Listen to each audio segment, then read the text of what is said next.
which was playing a little bit differently today than he usually does. Let's see if that continues though. As Gen.G loses that game number 2, they will get their first pick, first ban. We're moving into Dragonshire, picked by Tempest this time.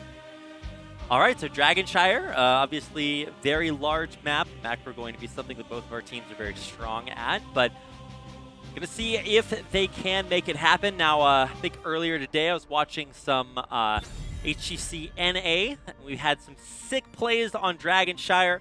My man, Mike Udall was making a very strong performance, saving a couple of cancel attempts that his team was trying to make on the Dragon Knights. So I'm expecting for HGC Korea to live up to the plays that we've been seeing here on other regions, and for our drafting phase to continue to develop and evolve as we've been seeing it do. Did you just compare NA to I was saying that we need it's a hard thing to live up to, G-Clef. I know that our players always strive to live up to the high standards set by other regions. I do see love if they you, can do it. No harsh intentions there, but let's move on to the draft. We do have Rainer open again. That's true. Rainer and Maiev both open, and it looks like Gen.G are going to give Rich another chance. Yes, certainly game 2 was not just totally dependent on his own mistakes. I think Tempest was just handling things better overall, as they created some crazy comp, also taking global with the stage dive. Lots of great choices. ETC Blaze, both very, very strong forces, but we did see for the first time that at least I can remember, both Thrall and Rhaegar drafted by Tempest. It seemed to really work out well. Sundering's impeccable. But now we're going to change things up just a little bit. There's no Karazim ban, and so that will go through. Very popular meta support pick, especially if you want to play aggressively. And the Urel drafted here as well for Gen.G. Thrall pick specifically for Tempest has been coming out a lot on this map especially. Most of the time when they play, they do have 2 solo laners like Blaze Thrall, Urel Thrall. But the reason why they grabbed it so early along with the Haka is that because there's another source of ban. And they wanted to get their hands on it before either one of them, the Haka or Thrall, was going to be banned. Lots of DPS choices still left. I think they're really cutting down. So Gen.G, after getting that taken away, they're banning Hanzo at least. There's still lots of choices. Tracer also banned, but look at that, DPS is gone. Genji, Phoenix, Rainer, Tracer, Hanzo gone. Already 5, and Maiev. So take 6 top tier DPS out of that choices. What are we left with? That's right. Where are they going to get that from? A few more mages with Thrall, so they're going to hide that for the final pick. They do already have Thrall for some melee damage as well as some Rhaegar camp timings as well. So they're good to go already, I think. Now this is where Gen.G have to reveal how much, if any, they're going to commit to making this, double quotes Maiev comp. They've never really committed to it too far. I think the Stukov was pretty lackluster when it came to that. Junkrat for the pair for Maiev. Anubarak this time. Now Anubarak, we saw it banned actually away away from Tempest in game number 1. I don't know if that was the most impactful ban. I didn't seem to feel that very much. But now Gen.G is going to have that in their hands. The final pick, where are Tempest going to go for DPS? Just actually played 1 Anubarak this part. Comparing it to if you took down only 8 Anubarak in this tier as well. So this time they will actually have that false stat. And that kind of works against the Junkrat as well. A semi-global post-13. So they were thinking of their own global as well. But very squishy against lots of dives. There are lots of CC from Gen.G's false stat. Does have to be careful a lot here. But you have good on false stat. We'll see as we go in-game. Was locked down on game 1. Maybe after not feeling too well on that false stat. Why don't we just switch out a little bit here, as Lockdown can still play that Thrall. Yeah, and double global drafted for Tempest, so a different way to play, and still these draft phases continue to deliver. Seems like leaving Rainer open and then banning him phase 2 is kind of the way to go, and both teams really playing a very, very high-level draft phase that has given us these picks coming into Dragonshire for game number 3. picking up double global. As Gen.G would love to just have one big team fight. Seems like Tempest will move away from those. Make sure they control the macro. And just rotate around what Gen.G is trying to do. And controlling macro against Gen.G. That's a tall order. If it was last year, we would never ever say, I don't think Tempest can, I will just straight up say, I don't think Tempest can actually macro against Gen.G, but ever since then, ever since really late last year, they have really improved on macro. The double support, we're good at it, they were really good at teamfight, still very good of course. The macro was the big problem always, all the time for them, but now I don't think that is the way. Gonna get grab onto Tish, they buy the Gusset Mine, also the Borrow Charge, away from the wall, nothing really crazy done already. So Tempest, in this type of meta, where they have the macro control with double solo lane, it's not a bad idea for them. Let's see what the rotations look like, as it is going to be a very sad day for Dami. It seems to be kind of par for the course when it comes to playing Dahaka solo lane, depending on who you are matched up against. Although this time it's going to be Urel, also a bad situation. Going in on to Sign, there's the tether, going to pull him right back in. He will be able to just toss out, not too worried, but he and Lockdown are really doing a good job soaking most of that damage up in the front. Gen.G's making this rotation intentionally at the beginning because if they just go 1-3-1 just like Tempest is doing, they will just soak in lane, not really get the control of their game potential when they have so much of it. They're trying to make something happen, maybe possible early kills because of that. Tether build here. There's what's coming through, a little bit of a difference there. See the effectiveness here, Dragon Dami on in. And DB does that Burrow, but damage will goes God, around and dodges that Dami? Burrow charge. Great movement.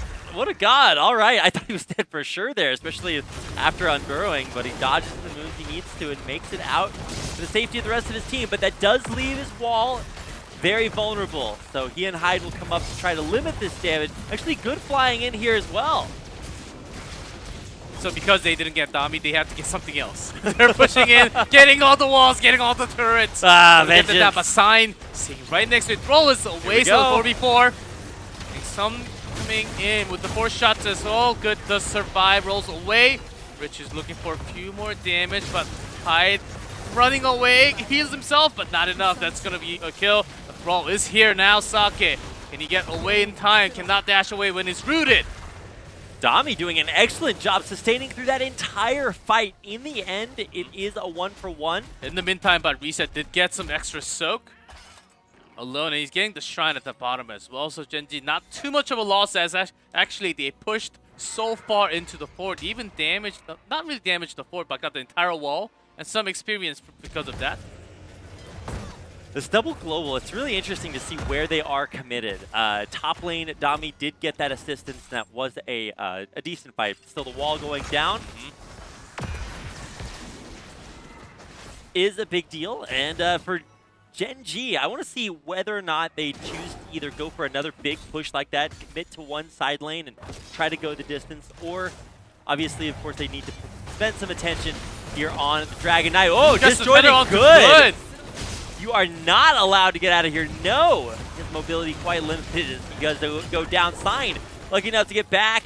That was very hard to see. And the look timing at that Gen.G actually created by Rich also, that connected into the Warlock stun. That was some teamwork there. It was also hard to see because there were so many focus right in the middle, and Reset survives that with the mine. Well, you know, close enough. Rich always gets his man. Well, not always, but that time he did. We are seeing some crazy individual mechanical skills here for all these 10 players, and Gen.G so far leading a little bit more because of few succession in their kills.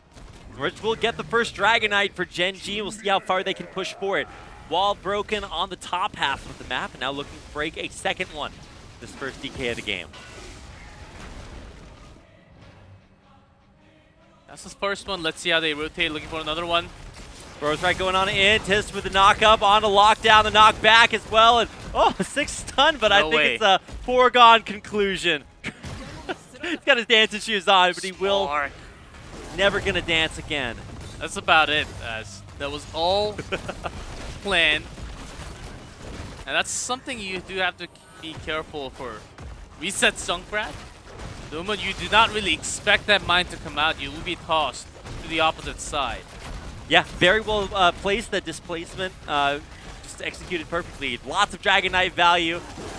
Good, won't get knocked back just yet. The Dragon Knight will expire. I think Gen.G should be able to fight long enough to take this fort down, but they don't want to overcommit, especially with now Sign coming around the side. We're also a little slow, so creating 45. Tisk soaking a lot of damage. No borrow charge yet on a cooldown. Oh my god. Survive with the shield and the kill just peeling in a perfect time. And no casualties there for Gen.G. I thought for sure Sign coming around for the flank was going to mean that Gen.G was going to be in trouble. But nope, they repositioned just perfectly. A beautiful, beautiful save on a Nubarak allowed them to escape for now. So Gen.G, this reminds me a lot of Game 1. G-Clef, a level advantage, and they're not looking to let up. Because they have some siege damage when they're gathered up together, they create the force where Tempest, they cannot really come nearby their range, which would be about 8 to 10 because of the borrow charge, the tether range with the spirit, the charism dash it. So Tempest, and they have lots of melee, like Thrall can't even be near as a defensive tool, so they will be lacking the wave. So when they dive into the fort, it may be a little bit hard. Rich diving in, they do have 10, as Tempest is a better choice to actually give this up. Oh, and look at that timing, just in time to steal that Night Camp away. And now maybe even the bonus on the Sign if they can catch him. Dami helping him out. And so no hero deaths, but a lot of value. Gen.G just really getting everything in their path. A beautiful rotation up top. Scary thing to see. We do see Hyde once again. Disc misses there, as Hyde does survive. But does it 10? Cocoon and Rich will get away with the Spirit. Lockdown gets Ancestral still. Hyde does survive, so still healing coming in for Tempest. Just Sign low, but he's going to get healed up and right back in the fight. There's the silence, the isolation, so effective. And a kill coming right back. Uriel going down and a win there at the end for Tempest. They have a lot of distance to make up elsewhere across the map. A little bit of personal aggression there. Getting a little bit greedy, looking for a kill before what they could have done. Ray focusing. Comes down with the root. Reset barely gets away. He will survive. And the Mayeb will come from the side. That's going to be a death for Falstad, continuing with Thrall. And Hyde is looking to get away in that wolf form, as the Hawkeye is still clearing the wave on top. So they're late on the macro, but they have their members are even more killed by Gen.G. So this macro control for Gen.G seems like a Dragon Knight. Yep, coming back and should result in that Dragon Knight if Rich wants to take that one down. He will as soon as those treasures are captured. Here is Dragon Knight number 2 coming in for Gen.G. Reset able to get back in that fight with the Riptire just after escaping. Very, very low health. Still effective nonetheless. So Gen.G, another big fight and another big objective win, getting that second Dragon Knight. We'll see what they can get off of it. Certainly, this fort is gone in the bottom half, but can they push much further? They already got the top one. And this fort is going down very likely. So see how Tempest, they can't even get near. Of course, this fort is getting low and it's going to get destroyed anyhow, but they can't stay even close to the range of Gen.G. Gladly Mayhem is actually in that Dragon Knight, so they can close a little bit closer right now, but when he's dropped on there, threatening to go into the keep this early. Let's see. Yeah, I was questioning if they were going to go for this keep, but it looks like they will commit. Dragon Knight still at half health. There's Sundering coming through, kind of pushes all of Tempest into a narrow spot. A beautiful Gust catches everyone. Of course, DK not going to be very affected by that. Still gets the knockback, the kick off onto Falstad. He is way back there, but it looks like this is a good push for Gen.G. Although back to the back lockdown, trying to go back in. Ancestral heals him all the way back up.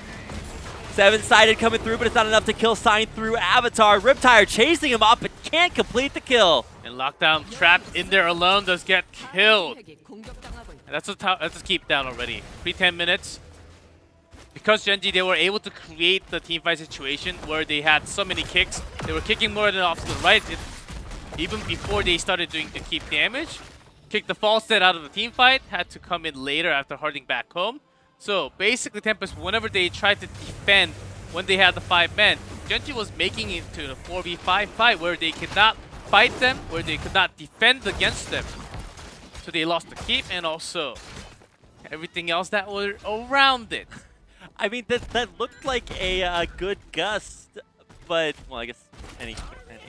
It looked good, but it didn't actually accomplish all that much. Gen.G were not separated too much. They had, Rich in the Dragon Knight, so even he was not vulnerable at that time. So pretty much perfect situation for Gen.G. They take a pre-10-minute keep and camp off the back of it. So I don't really know what signs of weakness there are for Gen.G. Is they're going to get a big pick here on the sign. Gets Junkrat and gets disengaged without the Avatar. I thought time was about to go down as well, but in contrast, gets Junkrat killed. Nice burst damage onto there. It does not survive this time with your own mind reset. Yeah, I was really worried because Ancestral is still on cooldown, so that was not there to save him, but he does survive. And a nice pick. So a minor power play, but I don't know, how brief this little bit of a respite is going to be for Tempest. They do need some breathing room, but I don't know how much Tempest or Gen.G is going to give them. Junkrat already almost back up again. Still a big gap, 1.5 level lead for Gen.G. As they still control. But Tempest, the big problem is that they don't have a keep.